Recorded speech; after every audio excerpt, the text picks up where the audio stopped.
First ever factory outlet Mukunda jewellery KPHB Kothapet Khammam Somajiguda Hanmakonda. నమస్తే రమ్మగారు. నమస్తే జయ. రమ్మగారు, ఏదైనా ఒక వస్తువు కనిపించింది అనుకోండి, ఆ. మనది కాదు అయినా కూడా మనసు దాని మీదకి వెళ్ళిపోతుంది. ఇది మనకైతే బాగుండు, మనకు వస్తే బాగుండు, అప్పుడు చేసుకుందాం, ఇప్పుడు పెట్టుకుందాం, అట్లా లేదు ఎక్కడి నుంచో ఒక డబ్బులు వస్తున్నాయి అనుకుందాం, వెంటనే 100 ఖర్చులు పెట్టేసుకుంటాం. రాగానే ఇది కొనుక్కోవాలి, అది కొనుక్కోవాలి, అటు వెళ్ళాలి, ఇటు వెళ్ళాలి. అవి వస్తాయో రావో తెలియదు, వస్తాయేమో అనుకొని. సో మనసు చలిస్తూనే ఉంటుంది కదా. దొరికితే కూడా అలాగే ఉంటుంది జయ.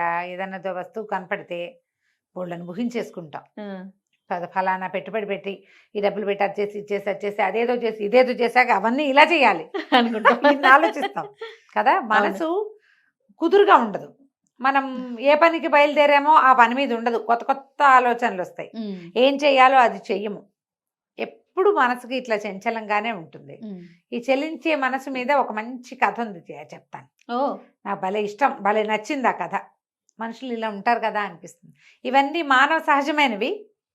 మనం కూడా ఆ పరిస్థితిలో ఉంటే అలాగే ఉంటామో ఏమిటో మరి. ఎవరో ఒకళ్ళు ఉంటారు, ఏమంటారు, మన ఖచ్చితంగా ఉండేవాళ్ళు కదా. చాలా తక్కువ మంది ఉంటారు, వాళ్ళు అలా కనపడరు మనకు. అట్లా మనము ఆ చెల్లించే గుంపులోనే ఉంటాం. పూర్వం అంట ఓ ఊళ్ళో ఈశ్వరయ్య అని ఒక ఆయన కుటుంబం, ఇల్లు వాకిలి అన్నీ చూసి చూసి చాలా రకాల కష్టాలు. 5-6 అప్పచెల్లెళ్ళు, 2-3 అన్నదమ్ములు, వాళ్ళంతమంది గంపెటి సంసారం, పిల్లలు, పెళ్ళిళ్ళు, వాళ్ళ పెళ్ళి, వీళ్ళ పెళ్ళి, చుట్టాల పెళ్ళిళ్ళు, అప్పులు, వ్యాపారాలు, వ్యవసాయం, ఇంట్లో కొట్లాటలు చూసి చూసి చూసి చూసి చూసి పెద్దవాడయ్యాడు. నడి వయసు దాటింది, వృద్ధాప్యంలోకి వచ్చేసాడు. ఆయనకు విసుగు పుట్టింది ఇవంటే. ఇక ఇల్లు వదిలిపెట్టి బాధ్యతలు పిల్లలకు అప్పచెప్పేసి కాశీ వెళ్ళి విశ్వేశ్వరుడు దర్శనం చేసుకుని చివరి జీవితం చరమాంకాన్ని చరితార్థం చేసుకుందాం అనుకున్నాడు కదా. మంచి ఆలోచనే. సరే ఆయన బయలుదేరాడు. ఆయన వెళ్తుంటే అప్పుడు ఏమిటి, ఆ కాలినడక నడుచుకుంటూ పోవటమే. ఈ కాశీ వెళ్ళే వాళ్ళు ఎప్పుడు కూడా యాత్రలకి ఒంటరిగా వెళ్ళకూడదంటారు. ఆ దారిని పోతే ఎవరో ఒకళ్ళు దొరుకుతారులే యాత్రికులు అనుకుని బయలుదేరాడు ఒంటరిగా. తీర్థయాత్ర కాదుగా, చరమయాత్ర, ఈయన అంతిమయాత్ర లాంటిదే ఇంచుమించుగా. వెళ్ళిపోదాం అనుకున్నాడు, ఏదైతే అదవుతుందని. అయితే ఈయనకు ఒక 3 దొరికారు ప్రయాణికులు. వీళ్ళు కూడా ఇతను వెళ్తున్న దారి గుండానే కాశీకి బయలుదేరారు. ఈ బయలుదేరిన వాళ్ళలో ఒక అతను పర్వతయ్య. ఈయన శెట్టి గారు బాగా సంపాదించాడు. ఒక రకమైన విసుగు పుట్టింది డబ్బు వల్ల వచ్చే సమస్యలు, ఈ దాచటము, ఇక ఇది చేయటము, బ్లాక్ చేయటము, బ్లాక్ మార్కెటింగ్ అదే కదా. ఇవన్నీ తలకాయ నొప్పులు, అసహ్యం పుట్టింది జీవితం మీద. అందుకని కాశీకి వెళ్ళొద్దామని బయలుదేరాడు. ఇంకో 2 కుర్రాళ్ళు, వాళ్ళిద్దరు అన్నదమ్ములు. ఒకడు చంద్రయ్య, ఇంకొకడు సూరయ్య. చంద్రయ్య కాశీ వెళ్ళి ఏదైనా వ్యాపారం చేసుకుందాం, ఏదైనా చిన్న కొట్టు పెట్టుకుందామని కొద్దిపాటి డబ్బు సర్దుకుని వెళ్తున్నాడు. సూరయ్యకి చదువుకోవాలని ఉంది. గట్టిగా చదువుకుని ఏ పీఠాధిపతిగానో, పీఠంలో ఏమన్నా దాన్ని పంతులుగానో స్థిరపడాలని కాశీ వెళ్తే ఇద్దరం కలిసి బతుకుతాం, అన్నయ్య ఏదో వ్యాపారం చేస్తాడు, చేదోడు వాదోడుగా ఉంటూ చదువుకుందామని బయలుదేరారు. వీళ్ళు 4 దారిని పడ్డారు. వెళ్ళారు వెళ్తుంటే ఒక అడవిలో వీళ్ళకు ఒక అస్థిపంజరం కనపడింది. ఈ ముగ్గురు కాదు, మొదట ఆయన ఉన్నాడుగా, పర్వతయ్య, చంద్రయ్య, సూరయ్య, వీళ్ళు ముగ్గురు కాకుండా మొదట శంకరయ్య గారు ఉన్నాడుగా, ఈశ్వరయ్య గారు. వీళ్ళు 4 కలిసి వెళ్తుంటే అడవిలో ఒక అస్థిపంజరం కనపడింది. ఎప్పుడో చచ్చిపోయారు ఎవరో, అంతా మాంసం అంతా జంతువులు తినేసాయి ఏమో, బాడీ ఉంది. దాని చేతిలో ఒక వజ్రం కనపడింది. వీళ్ళకి మెరిసిపోతుంది. అది పొదల్లో పడున్న శరీరం. వీళ్ళు ఎండ వెళ్ళేటప్పుడు వెళ్ళేసరికి అలా ఎండ దాని మీద పడి వెలుగొస్తుంది, రిఫ్లెక్ట్ అవుతుంది కదా. దగ్గరికి వెళ్ళి చూశారు. ఈశ్వరయ్య గారికి అసహ్యం పుట్టింది. మృతకళేబరం ఎవరిదో ఏమిటో, ఆ ఎముకల మధ్యలో ఉన్నదాన్ని చూసేదేమిటి అనిపించింది ఆయనకి. కానీ మిగిలిన 3కి ఉత్సాహం వచ్చింది. దగ్గరికి వెళ్ళారు. వెళ్ళి చూసి దాన్ని అలాగా కర్రపలు పెట్టి యువతలకి లాగి ఆ వజ్రాన్ని తీసుకున్నారు. కాస్త నీళ్లు చల్లి దాని మీద చేతిలోకి తీసుకుంటే, ఈ పర్వతయ్య గారు వ్యాపారస్తుడు, శెట్టి గారు అని చెప్పాక బంగారు వ్యాపారం ఉంది. ఆయన బాగా పరిశీలించి దీని కోణాలు, వెలుగు, ఎండలో పెడితే ఇలా పెట్టి చూసామనుకో ఎండ వైపుకి ఒక మూసుకొని చూడాలి. ఇట్లా చూస్తే లోపల నలకలు, గీతలు ఏమీ లేవు. ఖరీదైన వజ్రం ఇది. ఎవరికో దొరికింది. ఏ పులివాతో పడ్డాడు, అంతే కదా. సరే వెళ్ళాక మనం 4 పంచుకుందాం. ఈశ్వరయ్య గారికి కావాలని లేదు, వద్దని లేదు. వీళ్ళ 3కి మాత్రం కావాలని ఉంది.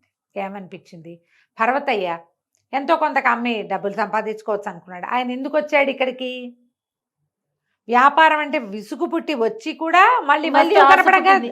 ఆ బిజినెస్ గుణం అదనమాట. అది దీనికి ఎంత కమ్మచ్చు, ఎక్కడ అమ్మచ్చు, ఏ ఊళ్ళో వెళ్తే ఎంత లాభం వస్తుంది, అవన్నీ మాట్లాడాడు. కుర్రాళ్ళిద్దరు, ఒకడేమో బడ్డీ కొట్టు పెట్టుకోదలుచుకున్నవాడు. వాడికి వజ్రం వ్యాపారం ఎందుకు అక్కర్లేదు, వాడి దగ్గర డబ్బులు ఉన్నాయి. రెండో వాడు చదువుకోవటానికి బయలుదేరాడు. వీడంటాడు చంద్రయ్య అనుకున్నాడు, ఎంత కొట్టు పెడితే ఇది ఇంత డబ్బు వస్తుంది నాకు, 10 పావలాలు వస్తాయి, అంతకంటే ఏం రాదు.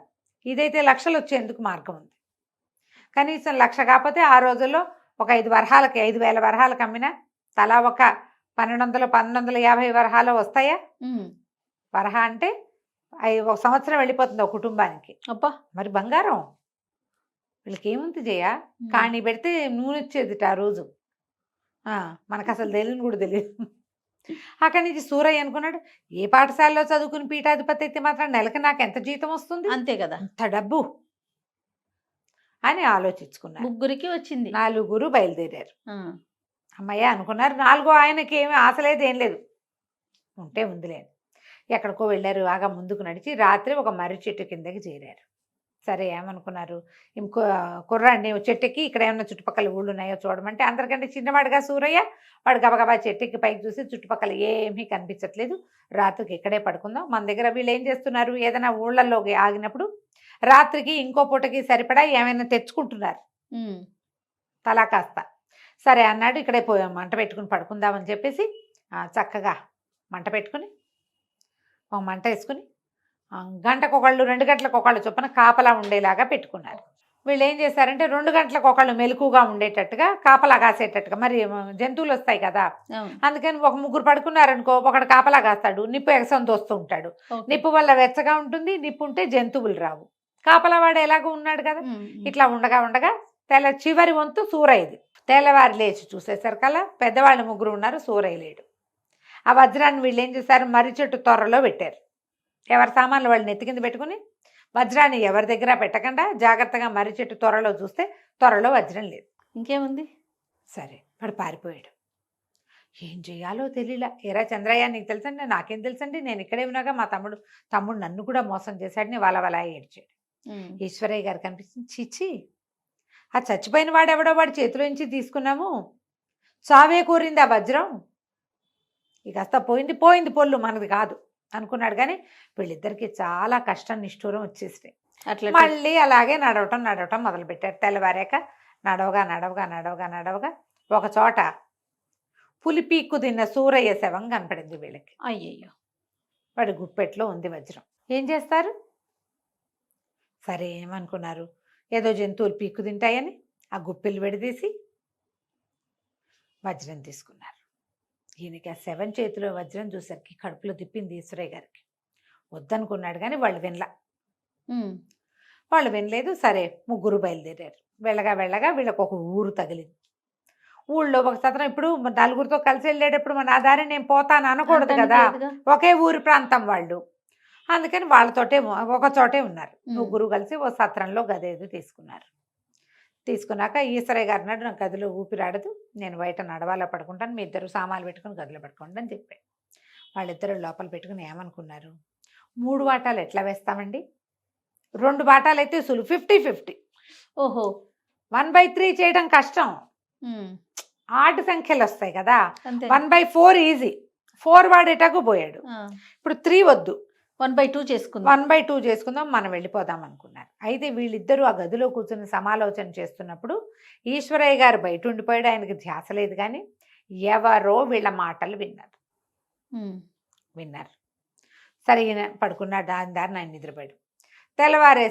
తెల్లారింది, ఈయన లేచి పళ్ళు తోముకున్నాడు. ఏదో ఆ సత్రం వాళ్ళు ఇచ్చిన కాస్త గంజి ఏదో తాగాడు.